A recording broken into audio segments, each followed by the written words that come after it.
भी हम एक सुप्रीम कोर्ट का जो रिसेंट जजमेंट आया है Hyatt International South West Asia Limited के केस में इसकी बात करेंगे। इस केस में कोर्ट ने एक नया प्रेसिडेंट सेट किया है। कोर्ट मैटर ये था कि जो एक जजमेंट आया था हाई कोर्ट का इनकम टैक्स अपील के अगेंस्ट, जिसमें 8 इयर्स की इनकी असेसमेंट्स थी regarding the permanent place of business. उसकी केसेस की डिटेल यहाँ मेंशन की गई है।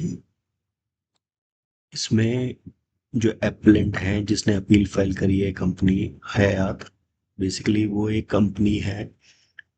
यहाँ पे मेंशन किया गया था appellant is a company incorporated under the companies law Dubai international financial centre in the United Arab Emirates. It's a tax residence of UAE under the Article 4 of the agreement between Government of India and UAE for the avoidance of double taxation. तो हयात का ये submission था कि ये जो company है ये India में टैक्स देने के लिए लायबल नहीं है because they are not resident in India और इनका कोई परमानेंट प्लेस ऑफ बिजनेस नहीं है।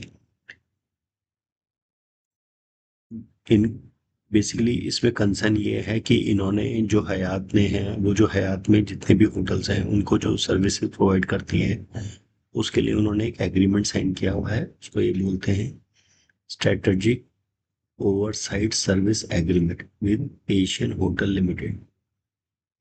दिल्ली एंड मुंबई में जितने जो हयात के होटल्स हैं उनके साथ इन्होंने ये एग्रीमेंट साइन किया है। इसको ये SOSA बोलते हैं। The appellant agreed to provide strategic planning and know-how to ensure the hotel was developed and operated as an efficient and high-quality international full-service hotel. Subsequently, जो इंडियन होटल है Asian hotel limited underwent reorganization and its name was changed to Indian Hotels North Limited, which continued to own hotels. Basically, इस agreement के under ये सारे hotels जितने भी India में हैं ये हयात मैनेज करता है। एंड इन्होंने अपनी इनकम टैक्स केसेस में यही सबमिशन दिया था कि that it's income was not taxable. जो इनकी कंपनी है दुबई बेस्ड इसकी ये बता रहे थे कि is not taxable under the act as there was no specific article under the double taxation avoidance agreement for taxing fees for technical service. ये बोल रहे हैं कि जो इनकी दुबई बेस्ड कंपनीज है वो जो इंडियन हयात होटल्स हैं उनको टेक्निकल सर्विसेज प्रोवाइड कर रही है अंडर द SOSA एग्रीमेंट। इन्होंने सबमिशन किया है। It further stated that it does not have any fix place of business. एक तो इनका कोई fix place of business India में नहीं, ना कोई ऑफिस है ना branch. And the presence of its employee in India during the relevant previous year did not exceed 9 month threshold under Article 5 subsection 2 of the DDAA। ये बता रहे हैं कोर्ट को कि इनका ना कोई यहाँ पे बिजनेस प्लेस ऑफ बिजनेस है, ना ऑफिस है, ना ब्रांच है, ना इनका कोई एम्प्लॉय 9 महीने से ज़्यादा यहाँ पे रहता है।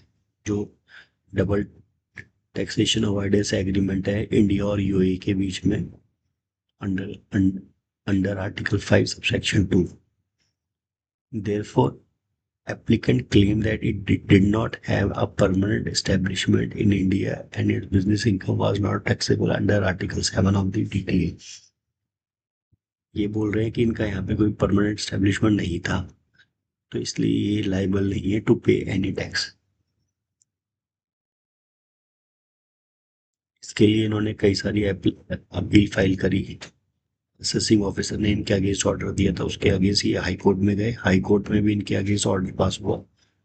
अब उस ऑर्डर के अगेंस्ट ये सुप्रीम कोर्ट में आए हैं। सुप्रीम कोर्ट ने जो अपनी सबमिशन किया है उसमें उन्होंने यही बताया है कि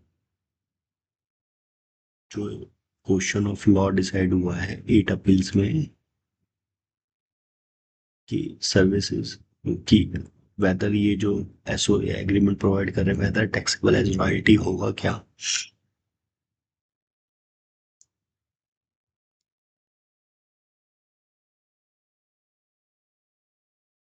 इसमें जो इन्होंने मेन कोर्ट ने सुप्रीम कोर्ट ने जो ऑर्डर किया है ना उसमें उनकी मेन जो हेडिंग है वो मैं आपको पढ़ के बता रहा हूँ कि ये जो इनका एग्रीमेंट है एक तो ये 20 ईयर्स के लिए है, और इसमें पॉसिबिलिटी है further extension of 10 years through the mutual agreement. और article 3 governs that the operation of the hotel shall operate in accordance with the standard comparable to those prevailing in the international hotel by Hyatt International and its subsidiary। Actual में court का point यही था कि ये जो agreement है ये 20 years के लिए और फर्दर एक्सटेंड हो सकता है 10 ईयर्स के लिए। और होटल कैसे ऑपरेट होगा और कैसे मैनेज होगा स्टैंडर्ड कैसे मेंटेन होंगे ये जो इनकी दुबई बेस्ड कंपनी है वो इंडियन होटल्स को बता रही है। तो होटल ने यहाँ पे सुप्रीम कोर्ट ने यहाँ पे यही मेंशन किया है, ये इनकी सबमिशंस हैं कि एज पर द एग्रीमेंट जो भी appoint and supervise the general manager other की मैनेजर जो भी अपॉइंटमेंट होगी इंडियन हयात होटल्स में जो दुबई बेस्ड हयात होटल है उनकी गाइडेंस एंड अप्रूवल के बाद ही होगी।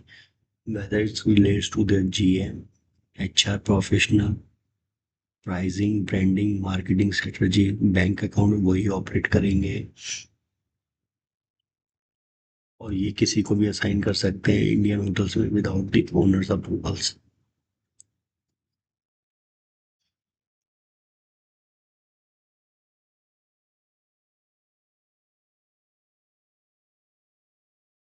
यहाँ पे कोर्ट का यही ऑब्जर्वेशन था the hotel premises clearly satisfies the criteria required to be classified as this place of business on the PI. ये जो एग्रीमेंट है 20 ईयर्स के लिए वैलिड है तो ये सर्टिफाई करता है। उसके बाद एप्लीकेंट ने ये भी बताया कि ये जो इनका डेली ऑपरेशन है वो इनकी Hyatt India Private Limited separate legal entity operate करती है। इन कोर्ट ने ये सबमिशन एक्सेप्ट नहीं किया है। In that case Indian court subsidy मिली।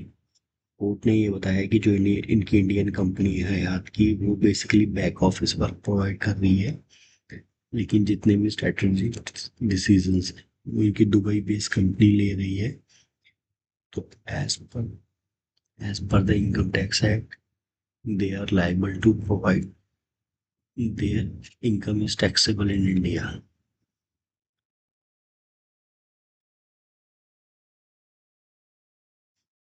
इन्होंने यहाँ पे बताया accordingly high court was correct in concluding the applicant role was not confined to high level decision making but extended to substantive operational control and implementation।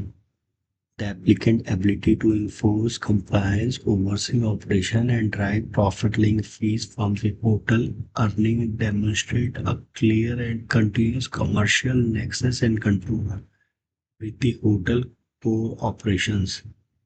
This nexus satisfies the condition necessary for the institution of fixed place of business establishment under Article 5 of the Indian UEDTA।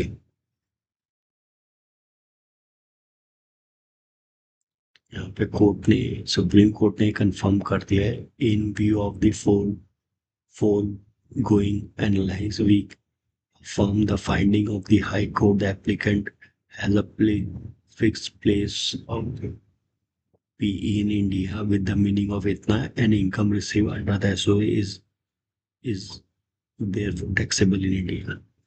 तो इनका जितना भी income India से हो रहा है under the consultancy they are providing to the Indian Hyatt hotel is taxable in India because SOA agreement established they have the permanent establishment in India and their income under the agreement is taxable in India। तो ये काफी बड़ा judgement है